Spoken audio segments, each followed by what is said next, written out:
भगवान शिव के गणों में से एक कीर्तिमुख न केवल एक असाधारण प्राणी था, बल्कि शिव की रहस्यमयी और अद्भुत लीलाओं का प्रतीक भी है। कीर्तिमुख की कथा में रहस्य, ज्ञान और अभिमान का ऐसा मिश्रण है जो हर मोड़ पर आपको सोचने पर मजबूर कर देता है। कहानी की शुरुआत होती है शिव के परम भक्त राजा जालंधर से। जालंधर अपनी तपस्या और शक्ति के कारण घमंडी हो गया था और उसने शिव को चुनौती देने का निश्चय किया। उसने अपने सैनिकों और दूतों को शिवलोक भेजा, जिससे शिव को क्रोधित करने का प्रयास किया। शिव, जो त्रिकालदर्शी और शांतचित्त हैं, ने जालंधर की चुनौती को नजरअंदाज किया, लेकिन जालंधर के एक दूत राहु ने सीमा लांघ दी। उसने शिव से अभद्र व्यवहार किया और पार्वती जी का अपमान करने का प्रयास किया। इस पर शिव का तीसरा नेत्र खुला और उनके क्रोध से एक भयानक प्राणी प्रकट हुआ। यह था कीर्तिमुख। उसकी आकृति इतनी भयानक थी कि राहु भय से कांपने लगा। शिव ने कीर्तिमुख को राहु को समाप्त करने का आदेश दिया। भयभीत राहु ने शिव से क्षमा मांगी और अपने जीवन की भीख मांगी।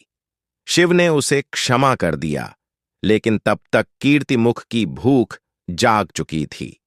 वह इतने क्रोध और भूख से भर गया था कि उसने राहु को मारने की अनुमति मांगी। शिव ने उसे शांत करते हुए कहा, तुम्हारी भूख तुम्हें खुद संतुष्ट करनी होगी।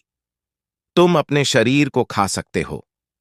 कीर्तिमुख ने बिना किसी सवाल के आदेश का पालन किया। उसने अपने शरीर को खाना शुरू कर दिया। यह देखकर शिव प्रभावित हुए। उन्होंने कहा, तुम्हारी त्याग और भक्ति अद्वितीय है। अब से तुम मेरे द्वारपाल और मेरे गणों में प्रमुख होगे।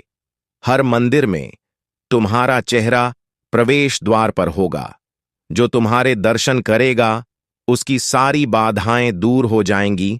कीर्तिमुख की कथा में गहरी शिक्षा छिपी है। यह शिव का एक संदेश है कि अहंकार और क्रोध से बचकर त्याग और भक्ति का मार्ग अपनाना चाहिए। इसके अलावा कीर्तिमुख यह सिखाता है कि आत्मत्याग और आदेश का पालन करते हुए कैसे अपने भीतर के विकारों को समाप्त किया जा सकता है। कीर्तिमुख का चेहरा मंदिरों के प्रवेश द्वार पर दिखता है, जो यह दर्शाता है कि कोई भी व्यक्ति तब तक ईश्वर के निकट नहीं जा सकता जब तक वह अपने अहंकार और विकारों का त्याग नहीं करता। कीर्तिमुख न केवल शिव के क्रोध का प्रतीक है, बल्कि उनके करुणा और न्याय का भी प्रमाण है। कीर्तिमुख की कथा हर मोड़ पर रहस्यमय और अद्भुत है। यह शिव की अपार शक्ति और उनकी लीलाओं के गहरे अर्थ को प्रकट करती है। कीर्तिमुख, जिसने खुद को त्याग कर अमरता पाई, आज भी हर शिव भक्त के लिए प्रेरणा है। हमारा चैनल में आपका स्वागत है। हमारा ये छोटा सा चैनल है, हम आपके लिए कितना मेहनत करके वीडियो बनाते। अगर आप हमें सपोर्ट नहीं करेंगे तो हम आगे कैसे बढ़ेंगे, कैसे हम मोटिवेट होंगे। इसलिए चैनल को लाइक कीजिए, कमेंट कीजिए, सब्सक्राइब करना मत भूलिए और वीडियो अच्छा लग रहा है तो शेयर कीजिए।